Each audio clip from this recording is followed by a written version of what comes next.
Assalamualaikum warahmatullahi wabarakatuh. Sebelumnya perkenalkan, saya Faradika Puspakanigara dari PSIK 5B. Di sini saya akan membuat video mengenai materi tentang fikih anti korupsi. Nah, kita langsung saja. Yang pertama, pengertian dari korupsi. Nah, apa sih korupsi itu sendiri? Nah, korupsi adalah fakta dan korupsi itu nyata. Nah, kemudian korupsi juga sudah sangat membudaya di negara kita sendiri di Indonesia ini.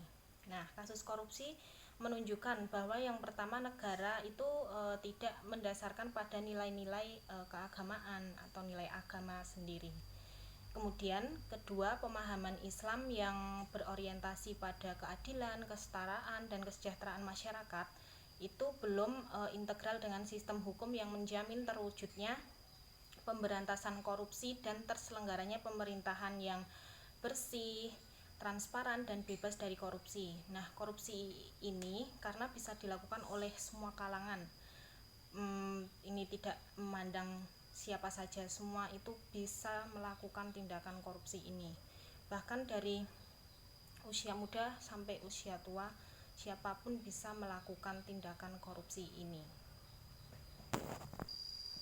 Kemudian yang kedua atau selanjutnya, jenis-jenis korupsi. Nah, jenis dari korupsi itu apa saja sih? Nah, yang pertama kita harus ketahui terlebih dahulu bahwa korupsi itu merugikan negara. Nah, jenisnya itu seperti suap menyuap, kemudian penyalahgunaan jabatan, kemudian kecurangan atau ketidakjujuran itu. Nah, kemudian benturan kepentingan dan pemberian hadiah. Pemberian hadiah itu juga termasuk tindakan pelaku korupsi ya. Nah, kemudian kalau sudah seperti ini, itu seakan-akan harta berada di bawah kekuasaan koruptor. Nah, jadi ngeri sekali ya jika seperti itu. Itu sangat meresahkan semua masyarakat di negara ini. Nah, kemudian selanjutnya yaitu dampak dari korupsi. Nah, emangnya ada ya dampak dari korupsi? Nah, jelas ada. Dampaknya jelas banyak sekali yang timbul dari akibat dari korupsi itu sendiri. Nah, yaitu dampak dari korupsi itu sendiri yang kena itu nanti pasti kita semua, dan dampaknya itu seperti kemiskinan, kemudian penderitaan. Nah, terus kemudian terhambatnya pembangunan dan akhirnya kita semua dan semua pihak itu yang harus membayarnya walaupun kita ini tidak melakukan korupsi itu.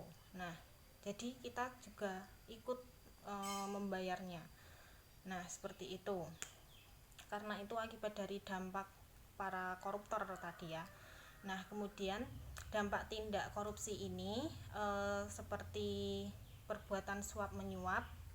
Nah, itu contohnya jika akan melakukan suap menyuap itu contohnya jika akan melakukan kecurangan seperti saat dipilih, jika akan menduduki suatu jabatan tertentu pasti akan terdapat suatu kecurangan atau ketidakjujuran.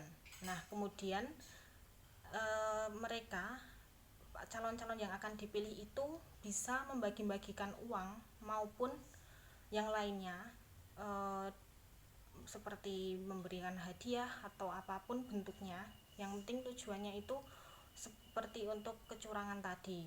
Nah,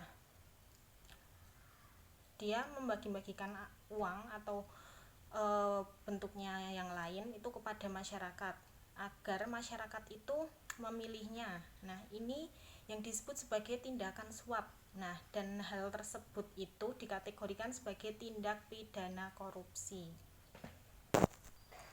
Nah, kemudian selanjutnya nama lain dari suap dalam bahasa Arab itu adalah risiwah. Nah, ada satu pendapat mengatakan risiwah berasal dari kata risyaun. Nah, risyaun ini yang bermakna hablun, yaitu tali. Nah, seperti yang kita tahu bahwa tali itu memiliki manfaat yaitu sebagai alat untuk mencapai suatu tujuan tertentu kan. Nah, seperti itu. Nah, kita bisa menyebutnya tali itu sebagai alat. Nah, seperti itu. Nah, kemudian risiwah juga dimaknai sebagai ju'lun, artinya hadiah. Nah, seperti yang sudah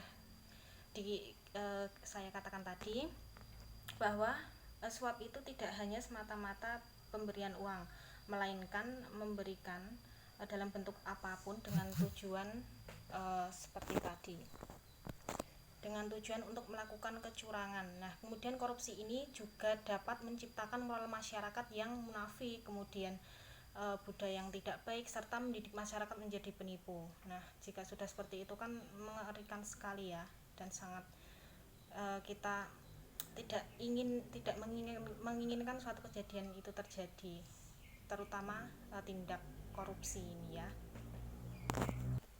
Kemudian selanjutnya cara mengatasi korupsi itu adalah dengan kita menolak uang atau hadiah atau pemberian yang berupa apapun itu sebagai bentuk suap menyuap, dengan tujuan suap menyuap itu tidak terjadi. Nah, dengan begitu kita tidak juga menghiraukan ejekan atau perkataan orang yang nanti akan menganggap kita sebagai orang yang sok suci. Nah, hal ini dilakukan demi tidak terjadinya tindakan ketidakjujuran.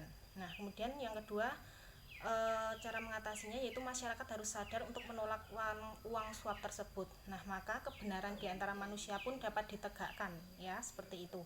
Kemudian selanjutnya, hilangkan budaya menyuap dari masyarakat. Nah, budaya menyuap dari masyarakat itu harus dihilangkan supaya bisa untuk mengatasi tindakan penyuapan ataupun tindakan koruptor itu. Nah, sekian yang dapat saya sampaikan mengenai materi fikih anti korupsi. Apabila terdapat kesalahan dan kekurangannya mohon dimaafkan. Terima kasih. Wassalamualaikum warahmatullahi wabarakatuh.